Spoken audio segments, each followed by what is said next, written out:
Camp day yesterday in the W, a 5-game slate where all 5 games tipped by noon local time in their respective cities and at those venues. What a day it was. 5 games in the WNBA, and it started, JY, at 11 a.m. Eastern time in Connecticut between the top 2 teams in the W, the New York Liberty, the Connecticut Sun, who both entered yesterday 17-4, battling for that top spot at the top of the table that now belongs to the Liberty. 71-68, the victory for New York. They even cover as a slight 2.5-point road favorite in Connecticut. A total of 158.5 stays under. How big of a win was that for New York to take that number 1 spot in the WNBA?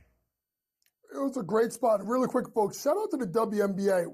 We do this in women's college basketball as well. We call it a school day game where you get a lot of young kids that don't have the opportunity to go watch the college basketball. Shout out to the WNBA for taking a day and doing that across the country. Now, when you look at the game in Uncasville, Connecticut, 71-68, what was amazing to me, Ben, is a team in the New York Liberty, arguably the best offensive team metric-wise in the WNBA, won a game playing a completely different way. Half court, didn't shoot the ball well, and locked down defensively. Listen, man, they shot 3 of 13 from 3. That is god-awful. But when you have, Breanna Stewart dominating with 14 rebounds, Jonquel Jones giving you 11 rebounds, they lose the rebounding battle by 2. But to me, the biggest play, the play of Sabrina Ionescu. Big bucket down stretch, up by 1 to put them up of 3, and then the game-sealing block. We talk about this big 3 or big 4, if you want to call Vanderson, or even a starting 5 if you talk about Benaja Laney Hamilton, that did not play yesterday. They showed last night, Ben, I thought for the first time, an ability to win a grinded-out game where they can't score offensively. You know it, I know it, Ben. We both watch a lot of W. It takes defense, especially in the playoff, to win games. That's how the Liberty won it, and they now not only have a 1-game lead in the standings, but they've won both matchups versus the Sun, both in Connecticut, which means the next 2 games to end the regular season happen in New York. Next game, I do believe, is next week. How about that? 18 wins now for the Liberty, and that was a game that was showcasing the 2 best teams right now in the regular season. If we segue over to the West Coast here, a team that we might think is going to be the best team come playoff time, that's going to be the Aces. Now sit at 14-7 after their victory over the Storm, 84-79, which saw A'ja Wilson, coach, 24-20 yesterday. The best player in the WNBA, the Aces rounding into form. What are we thinking about the Aces' performance yesterday? I mean, she had a 24-20 game, and she shot under 50% from the floor. Like, that's the wildest thing. Guys, this could have been 30-20 that she could have had last night. But here's what I love. Not just the 20 rebounds, right?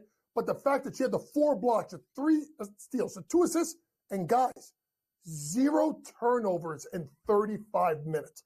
That is just a team. When she plays like this, it is phenomenal. But we keep going back to it. And Ben always calls her the right name, the point god. I know they lost the game last week, but ever since Chelsea Gray has come back, they have just rounded into form. They're in their right spots. And as much as A'ja Wilson is playing well, playing phenomenal, and is the best player in the world, hands down, it really, to me, has unlocked Jackie Young, where she could go worry about scoring more, and then they could put Kelsey Plum at the 3-point line.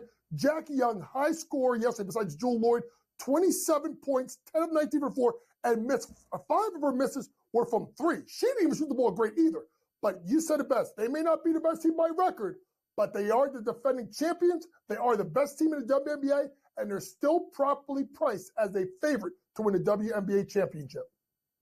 Chelsea Gray did not play in the first 12 games of this season for Las Vegas after they won 2 consecutive WNBA titles. They had lost 3 straight, a 3-game skid for the first time since the 2019 season, which just makes you laugh when you think about it. They had dropped 4 of 5 before Chelsea Gray returned on the bench. She's now back in the starting 5 for Becky Hammon, and you can see the dividends. Jackie Young, the leading scorer, 27 points yesterday, despite a 20-20 game, 24 points and 20 boards for A'ja Wilson. JY, you saw the odds there as it pertains to the standings. The Aces have won 8 of the 9 games with Gray back in the lineup. 14-7, but still the fourth best record in the WNBA. When you look at the top five, I'm not going to ask you about the tier of two, plus 145, the Aces, the favorites, or the Liberty, the second best number, plus 170, to have a WNBA Finals rematch from a season ago. This is my question.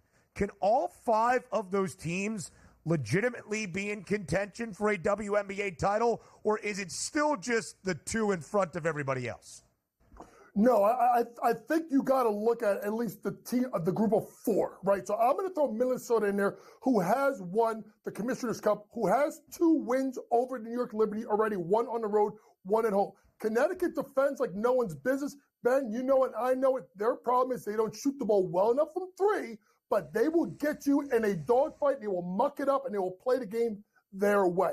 Seattle is intriguing because of the ability to score of Jewel Lord, Megaber, Awumake, Skylar Diggins-Smith. They have players as well. The team that I still think is lying in the weeds that could give a team a scare in the playoffs, it's Phoenix because of Brittany Griner's size inside, the shot-making creativity of Kalia Copper, and obviously the all-around game of Diana Taurasi, Natasha Cloud also as well. That team is dangerous as well, but it is amazing because I think there's more parity to the league this year.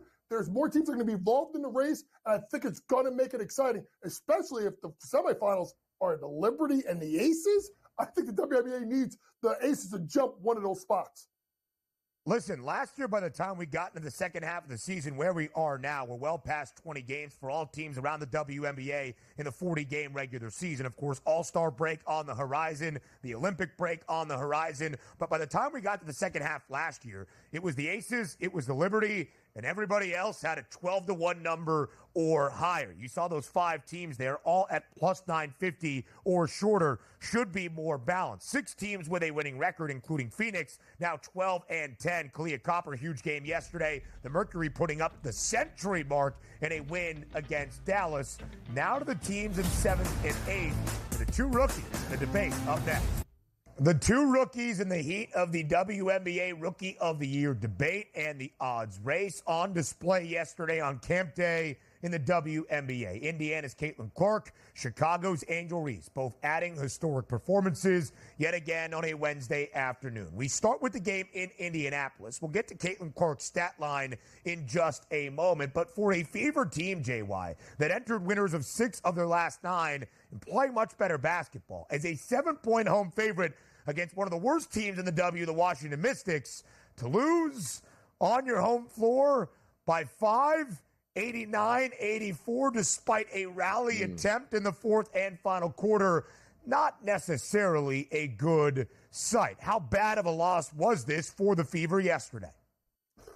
It was a bad loss, and let's be honest, Ben, they did not look like a team that was ready to play, a team that was down by 14 points at the break, down almost 20 after 3, and it took a feverish rally in the 4th quarter just to make it a game, and a team that has struggled on the defensive end of the floor, giving up 89 points in the game last night. That's not something you want to do, giving up 51 points in the first half. That's not the effort that Christy Sides and that team needs to have if they want to be taken seriously as a team that could make a playoff run. Now, I will say this. They're one of the worst teams in the WNBA, the Mystics. But do know, folks, after going 0-12 to start the year, this team is 6-5 in their last 11 games. They have given teams some tough games. I know a New York Liberty game, I think that they were close in. They only lost at Minnesota by 7. So they took the Sun to overtime. So Coach Thibault's team is playing much better basketball, but still, Ben, after the way that Fever team won against the Liberty over the weekend, that is not a good look at home, 7-point favorite to turn around and lose a game to the Mystics. Should have won that game. The Fever now sitting on the season with 9 wins. You know, another team with 9 wins right now after picking up a W yesterday, that's the Sky. They win 78-69 over the Dream, which included Angel Reese getting 11 points, 13 rebounds, and 3 steals to keep that double-double streak alive. But, Coach, not without some controversy here. Yeah, well, I'm calling conspiracy theory. I'm going into the Donnie Rightside playbook. And it's simply put, folks, back in the day, there was a football game Aaron Rodgers, going back to pass. Michael Strahan needed a sack to break the all-time record of Brett Favre. See, I got the team right. It was Brett Favre. Right. And what he should have rolled out left, he rolled out right, and here he is, sack, and he gets the record. So now we look at Angel Reese. And folks, very simply put, I don't care what anybody says. If you're up 7 with under 7 seconds to play, why are you calling for the ball? Like, the game is over. Why do you need the ball for? Oh, I know. You got 9 points. But what do you need? You need someone from the other team to step up to the plate and help you. Her name? Tina Charles. Come on down to the congregation because you're in this too. You foul her, and then you go to the line, and everybody's happy. And everybody's saying, oh, what about Caitlin Clark? And the coach left her in. No. These are not the same.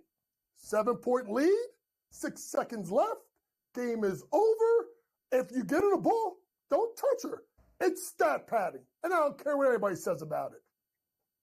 It's really not a conspiracy theory. It was as clear as day to see what was happening. Kennedy Carter had the ball in her possession, under 10 seconds left, was going to dribble out the clock when Marina Mabry came down the floor for Chicago, called for it, throws it into Angel Reese. She is fouled with 6 seconds. Tina Charles kind of ducked out of there, the veteran that likes to help out the young rooks in the WNBA. One of her teammates on Atlanta put her arms up at the refs like, what are you blowing the whistle for in a game where we're down by 7 with 6 seconds left? To Angel Reese's credit, she had to hit both free throws, and she did. I don't think it diminishes her 13-game record double-double streak now at 14, but it does allow you to poke some holes in how this record came to be. Caitlin Clark yesterday, 29 points, 13 assists, 5 made threes, 5 boards, 5 steals, 3 blocks, the only stat line we have ever seen in the history of the WNBA or the NBA to put up those kind of numbers. Now a stronger favorite, JY, at minus 850 to win Rookie of the Year. Do you agree with the odds movement here in the final 30 seconds of this segment? To quote the famous WWF manager Slick, turn out the lights, the party's over. It's done. Caitlin Clark, Rookie of the Year. Wow, that's where we stand right now. Many might debate that statement, but JY, we appreciate it. A fade away to the break for JY. More in the early line up next.